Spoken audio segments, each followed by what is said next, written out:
bring in Tuhin to respond to you.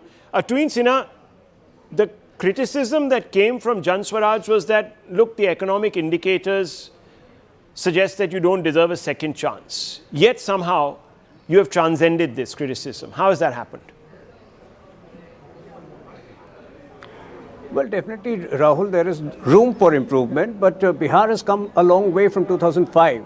And people of Bihar still believe that the only party which can take them ahead is the BJP. It's not Jan Swaraj, it is not RJD. When it comes to Jan Swaraj, they raised some good issues, but there was a lot of dichotomy. I have come to know from people in Bihar that the maximum amount of cash, they were, while they claim to be an honest party, they were distributing mobile phones, they were distributing cash. So Jan Swaraj came across as a party that was not genuine. And by the way, I have one question for Mr. Verma. Prashant Kishore, instead of focusing on his campaign towards the end, was more focused on how many seats would Nitish Kumar get.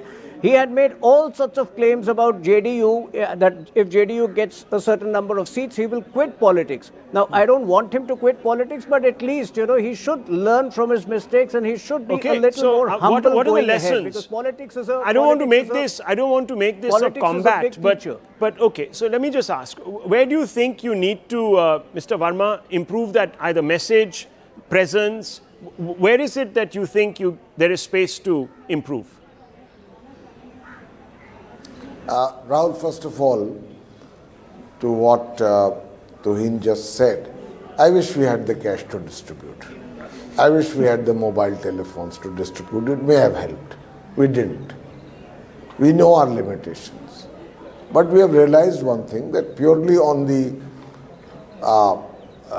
sincerity of our ideological thinking, in a state as massive as Bihar, perhaps the time available of 3 years... But Mr. Verma, it cuts the other way. So just allow me here. It cuts the other way. If you're saying, I wish we had cash to distribute, probably referring to the 10,000 rupee handout, you seem to suggest that was a need born out of compulsion. And if the compulsion was so great, means that there was a huge upsurge of anti-incumbency, which you don't seem to have gotten on. So either your message has failed or your leader is not trusted.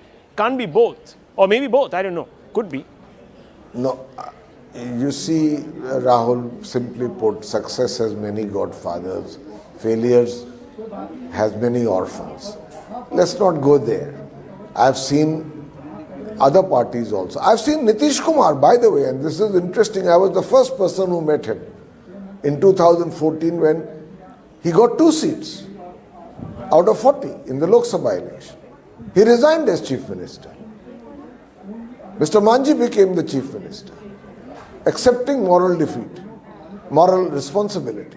And in 2015, he was chief minister again. In politics, there are ups and downs. But there's no point trying to hit below the belt. You were distributing cash, you were doing this. None of it is true. We came with a sincere message. We put in as much effort as we could. If we haven't succeeded, there are lessons to be learnt, and no doubt that they will be gone over. But Prashant Kishore is 48.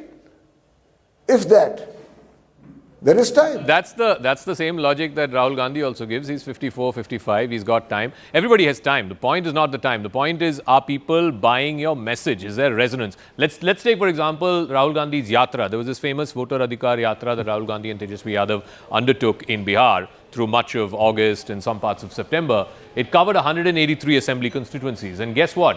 148 out of those 183 have been won by the NDA. Let's look at how much the Congress party got in those 183 constituencies. The Congress is currently leading in 7 out of those 183. Admittedly, they are fighting in 34 out of those, the 7 that they're currently leading in.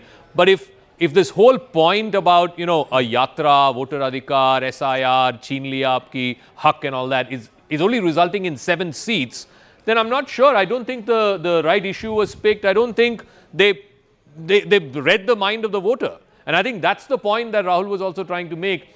The opposition picked on issues which didn't seem to cut ice with the voter. And if you go back and look at the overall map now, and somebody said, much has changed between 2005 and now. The electoral map doesn't seem to have changed. This is the 2025 map. Just take a look at this. This is where the JDU has got a bulk of its seats, the BJP up in the north. And look at the 2010 map, which was the first time, I think the second time in an alliance. Look at the map.